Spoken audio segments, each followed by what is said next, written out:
Hello! This weekend normally we'd be wreath making, so I thought I'd show you and remind you a little bit of how we were to make, if we were to make these in real time as it were, how we'd make them. So here's the wreath I've just made, and I've got in front of me the various things that you need. So I'll show you this again at the end.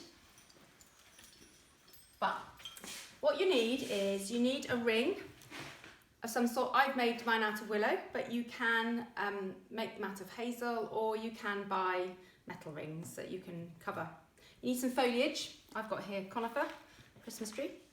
You need some scissors and secateurs possibly to cut the foliage with. You can have lots of different foliage, but I've just got conifer there.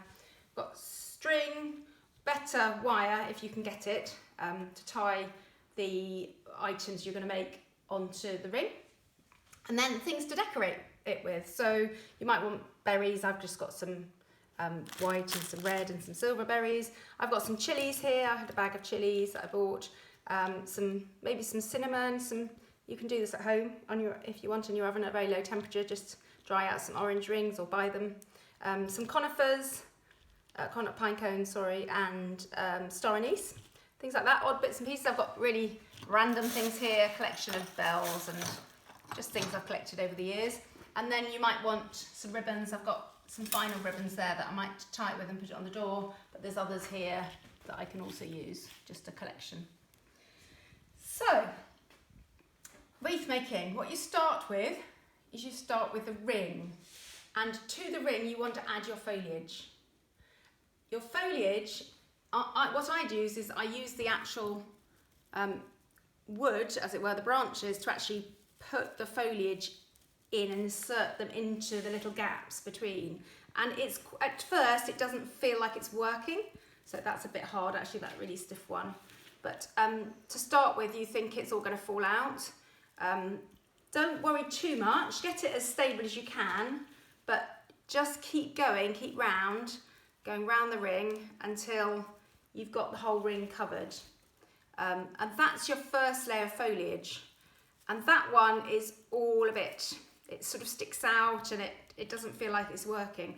But then when you go around the second layer, you start feeling like, it starts feeling like it actually, you can weave it in, and you can use the foliage that's already there that you've put in to help hold it in as well.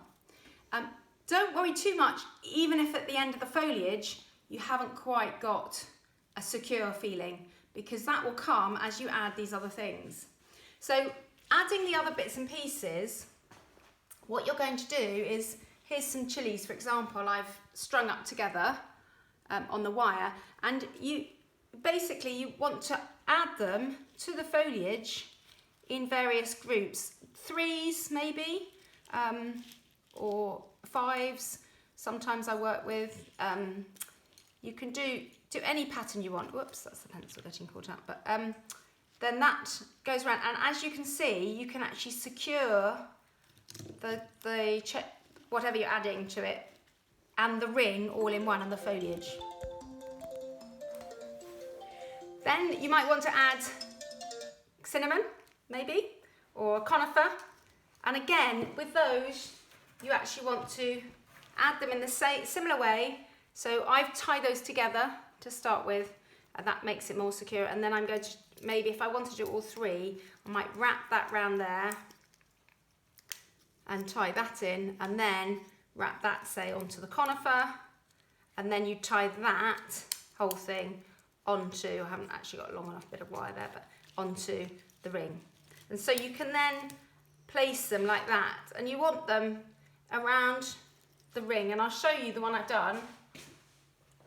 So this year I've used the false berries, I've used bells and chilies and cinnamon, sort of grouped them together, and then I've added, because it looked a bit bare, I've added some decorations that I made a while ago, and right at the bottom it looked a little bare, so I added a bell and some, and these actually jingle, so I don't know whether they jingle on the door, that's quite fun.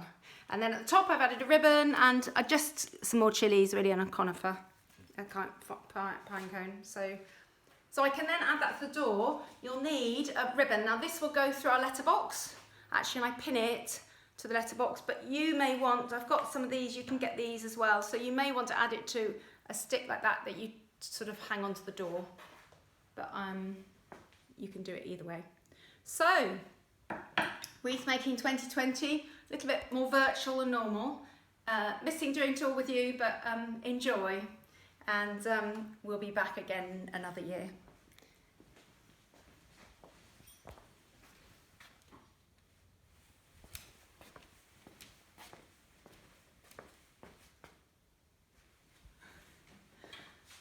That was a slightly less virtual